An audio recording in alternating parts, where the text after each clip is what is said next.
আসসালামু আলাইকুম রহমতুল্লাহি ওবরকাতুহ। সম্মানিত দর্শক,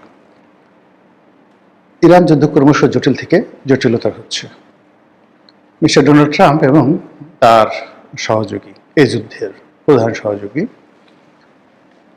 মিস্টার নেতানিয়াহু, ইসরায়েলের প্রধানমন্ত্রী, তারা যত সহজ মনে করেছিলেন যে 24 ঘন্টার মধ্যে ইরানকে মাটির সঙ্গে মিশিয়ে দেবে এবং ইরানের যারা শীর্ষ নেতৃত্ব রয়েছেন তাদেরকে দুনিয়া থেকে সরিয়ে দেওয়ার সঙ্গে সঙ্গে ইরানের যে শাসনতন্ত্রের, রাষ্ট্রতন্ত্রের এবং রাজতন্ত্রের, রাষ্ট্রনীতির হোয়াট এভার মেবি, বা তাদের যে মূল্যতন্ত্র বলা হয়, সব কিছুর যে সাংগঠনিক ভিত্তি ভেঙে তছনছ হয়ে যাবে। Not like that. অবস্থা দৃষ্টি মনে হয়েছে যে ইসরায়েল এবং আমেরিকা যত বেশি আগ্রাসী মনোভাব পোষণ করেছে, কোত্থেকে যেন ইরান অভূতপূর্ব শক্তি সঞ্চয় করে নজিরবিহীন প্রতিঘাত করেছে। গত সেই 100 বছরের ইতিহাসে ইরান যা করেছে তা কোনো রাষ্ট্রশক্তি করেনি, এমনকি দ্বিতীয় বিশ্বযুদ্ধের সময় জার্মানিও যেটা পারেনি।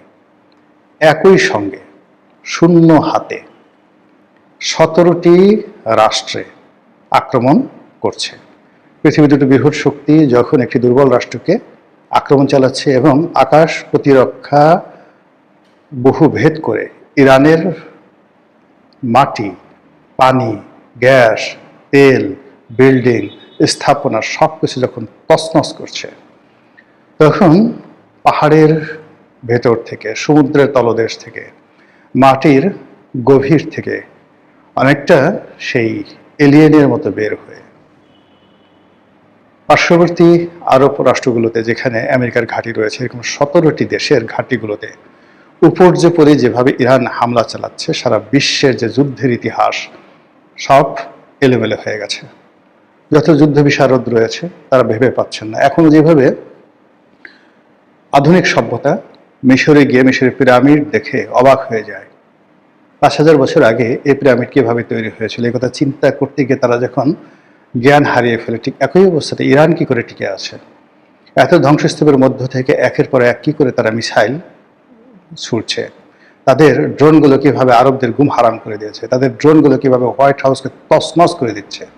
তছনছ করে দিচ্ছে মানে মধ্যপ্রাচ্যের যত ক্ষয়ক্ষতি ইরানের মাধ্যমে আমেরিকার হচ্ছে, যত ক্ষয়ক্ষতি ইসরায়েলের হচ্ছে, এটা হোয়াইট হাউস কোনোদিন কল্পনা করেনি।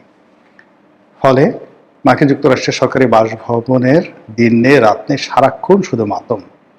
কি হলো, কিভাবে এখান থেকে ফিরে আসব, কিভাবে আমরা এর পরিণতি ভোগ করব। যে ঘটনাগুলো আমরা জানতে পারছি, আমেরিকার যে দম্ভগুলো ছিল, তাদের সবচেয়ে বড় রণতরী আব্রাহাম লিঙ্কন, এটি ধ্বংস করে দেওয়া হয়েছে ইরানের পক্ষ থেকে। অকল্পনীয়। তাদের অন্যান্য যে সকল রণতরী ধ্বংস করে দেওয়া হয়েছে। যে সকল সূত্র থেকে খবর আসছে, এ যাবৎকালে কম করে 1000 মার্কিন সৈন্য মধ্যপ্রাচ্যে নিহত হয়েছেন ইরানের আঘাতে। অন্যদিকে ইরানের যে ব্যালিস্টিক মিসাইল, সেই মিসাইলের আঘাতে তেল আবিব সহ ইসরায়েলের যে বড় বড় শহরগুলো রয়েছে, বন্দরগুলো রয়েছে, নদী বন্দর নয়, সমুদ্র বন্দরগুলো রয়েছে, হাইফার মতো বন্দর, তেল আবিবের মতো বিমানবন্দর, তাদের যে ক্যান্টনমেন্টগুলো রয়েছে, সেখানে কি পরিমাণ ক্ষয়ক্ষতি হয়েছে, কত মানুষ মারা গিয়েছে আমরা এখন পর্যন্ত জানি না। ইতিমধ্যে হিজবুল্লাহ লেবানন থেকে যেভাবে আক্রমণ চালাচ্ছে, এই আক্রমণ ইসরায়েলকে তছনছ করে দিচ্ছে। আপনাদের মনে আছে যে এর আগে কেবলমাত্র হিজবুল্লাহর সাথে কিন্তু ইসরায়েল যুদ্ধ করে পারেনি, এবং সেই হিজবুল্লাহ ভার্সেস ইসরায়েলের যুদ্ধে তখন ইসরায়েলকে নতজানু হয়ে হিজবুল্লাহর সাথে যুদ্ধবিরতি করতে হয়েছিল।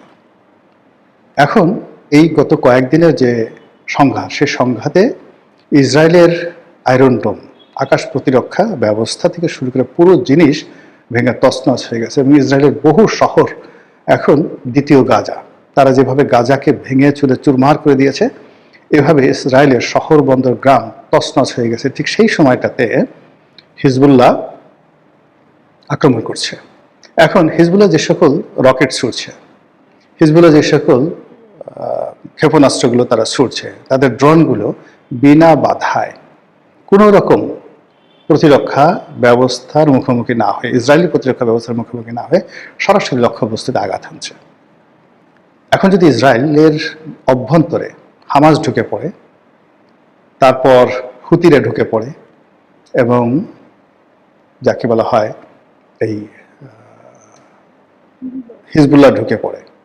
এর বাইরে অন্যান্য যে সকল মুসলিম মিলিট্যান্ট রয়েছে তারা যদি দলে দলে যুদ্ধ করার জন্য ঢুকে পড়ে, ইসরায়েলের যে চিহ্ন পৃথিবীর মানচিত্র থেকে মুছে যাবে। এখন এই যে একটা অবস্থা শুরু হয়েছে ইসরায়েলের ভিতরের বাইরে যে সকল আরব রাষ্ট্র 70-এর দশক 80-এর দশক থেকে শুরু করে এখন পর্যন্ত শুধুমাত্র পেট্রো ডলারের উপর ভিত্তি করে বিত্ত বিলাসের যাকে বলা হয় নরক তৈরি করে ফেলেছে, পৃথিবীর নরক। দুবাইতে যান, জাহান্নাম, নারী দ্বারা, মদ দ্বারা, জুয়া দ্বারা এই পৃথিবীকে কতটা অশ্লীল এবং অশ্রাব্য করতে পারে মানুষ, সেটা দেখতে হলে আপনাকে দুবাই যেতে হবে, পাপের শহর। সেই পাপের শহরকে তছনছ করে দিয়েছে। সৌদি আরবের বিভিন্ন স্থাপনায় আঘাত আনা হচ্ছে, ফলে আরবরা এখন তাদের দেশে মার্কিন যে ঘাঁটি রয়েছে সেই ঘাঁটি নিয়ে তারা চিন্তিত হয়ে পড়েছে। মার্কিন নাগরিকরা মধ্যপ্রাচ্য থেকে পালাচ্ছে, পাগলের মতো পালাচ্ছে। আর ইরান এই সময়টা অত্যন্ত নিখুঁতভাবে দুবাই শহরের কোন হোটেলের কোন রুমে আমেরিকানরা শুয়ে আছে, রিয়াদের মানে সৌদি আরবের রাজধানী রিয়াদের কোন শহরে, কোন উপশহরে, কোন গলিতে আমেরিকানরা পালিয়ে আছে, নিখুঁত স্যাটেলাইট চিত্র তারা পেয়ে যাচ্ছে। বলা হচ্ছে রাশিয়া দিচ্ছে, বলা হচ্ছে চীন দিচ্ছে, হোয়াট এভার মেবি, কিন্তু তারা তো পাচ্ছে। দ্বিতীয়ত, ইরানের ভূমি থেকে একেবারে টার্গেটেড করে যেভাবে আয়াতুল্লাহ আলী খামেনিকে টার্গেট করে ইসরায়েল মেরেছে, ঠিক একই টার্গেট করে ইরান যেভাবে আক্রমণ চালাচ্ছে এবং নিখুঁতভাবে একেবারে সেই টার্গেটে গিয়ে আঘাত হানার পরে সেখানে মারাত্মক ক্ষয়ক্ষতি ঘটাচ্ছে এবং তারা যাকে টার্গেট করছে আমেরিকান যে নাগরিক সে মারা যাচ্ছে অন দ্য স্পটে। এটা আমেরিকাবাসীদের ঘুম হারাম করে দিচ্ছে। প্রায় প্রতিদিন বড় বড় প্লেন ভরে ভরে তারা এই আমেরিকার সৈন্যদের যে লাশ এটি যখন মার্কিন ভূখণ্ডে পৌঁছে যাচ্ছে তখন সেখানে হৃদয় বিদারক দৃশ্য তৈরি হচ্ছে। ডোনাল্ড ট্রাম্প রীতিমতো ভারসাম্য হারিয়ে ফেলেছেন। এমনি তিনি মিথ্যা কথা বলার জন্য খুব কুখ্যাত। তারপর এই ইরানের এই যুদ্ধের পরে বা এই যুদ্ধের এই সময়টাতে তার মিথ্যা বলার ধরন এলোমেলো হয়ে গেছে, সকালে এক কথা বিকালে এক কথা।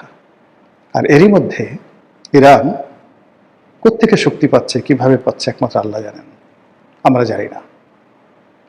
এমনকি চীন বা রাশিয়া তাদেরকে কোনো অস্ত্র দিচ্ছে, উত্তর কোরিয়া তাদেরকে অস্ত্র দিচ্ছে, এরকম কোনো প্রমাণ আমেরিকাও দেখাতে পারেনি, কিন্তু ঘটনা ঘটে যাচ্ছে।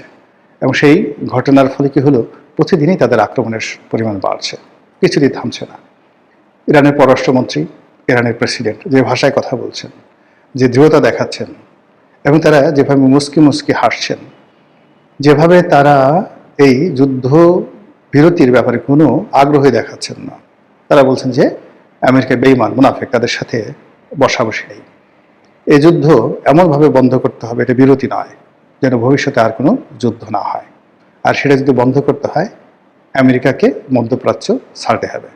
এই যুদ্ধের ক্ষয়ক্ষতি যা হয়েছে সেটা তাদেরকে পুষিয়ে দিতে হবে এবং ইরান নামক রাষ্ট্রের বিরুদ্ধে তারা যাবৎ যে সকল শয়তানি করেছে এইগুলোর লভ্যাংশ সহ ইরানকে ফেরত দিতে হবে।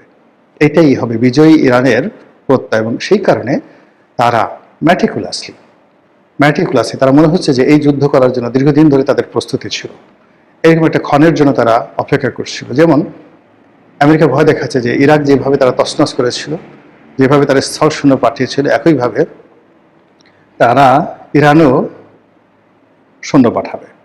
এর কারণ হলো স্থল যুদ্ধ ছাড়া কোনো একটা জাতির উপরে সর্বময় কর্তৃত্ব অর্জন করা যায় না যুদ্ধের ময়দানে, সেই কাজটি তারা করবে।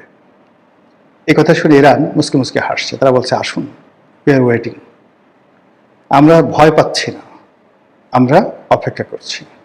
তার আরও বলার চেষ্টা করছে যে আমরা যে যুদ্ধ করছি সে ম্যাটার অফ আওয়ার ডিগনিটি, আমরা এই ডিগনিটি যে কোনো জিনিসের বিনিময়ে বিক্রি করতে রাজি নই। মৃত্যু আমার জন্য অপরিহার্য, মৃত্যু আমাদের জন্য অনিবার্য, আর আমরা সেই মৃত্যুর পর থেকে বেছে নেব যতক্ষণ আছি, জীবিত আছি। আমরা লড়াই করে যাব, কিন্তু কোনো কিছুর বিনিময়ে আমরা নতজানু হব না এবং নিজেকে বিক্রি করব না। এই আত্মপ্রত্যয় যখন ইরানি নেতাদের মুখ থেকে বেরোচ্ছে আর এই শব্দ যখন হোয়াইট হাউসে যাচ্ছে, বুঝতে পারেন সেখানে রীতিমতো বজ্রপাত হচ্ছে। ভবিষ্যতের মালিক আল্লাহ, ভবিষ্যতের খবরাখবর একমাত্র তিনিই জানেন, আমরা বলতে পারি না। কাজেই ইরানের যে যুদ্ধ চলছে, যে অসম যুদ্ধ চলছে, যে জাহিলিপনা চলছে, যে জুলুম চলছে, আমরা চাই যারা সাধারণ আমজনতা এটার একটা প্রাকৃতিক বিচার হোক। ইরানের এই ভূমি থেকে, এই যুদ্ধ থেকে ইসরায়েল এবং আমেরিকা এমন শিক্ষা পাক, আগামী 100 বছরে এই পৃথিবীর কোনো উদ্যত শাসক যেন অন্য কোনো জাতিগোষ্ঠীকে আক্রমণ করার দুঃসাহস না দেখায়। মহান আল্লাহ আমাদের সবাইকে হেদায়েত দান করুন এবং হেফাজত করুন। আসসালামু আলাইকুম ওয়া রাহমাতুল্লাহি ওয়া বারাকাতুহু।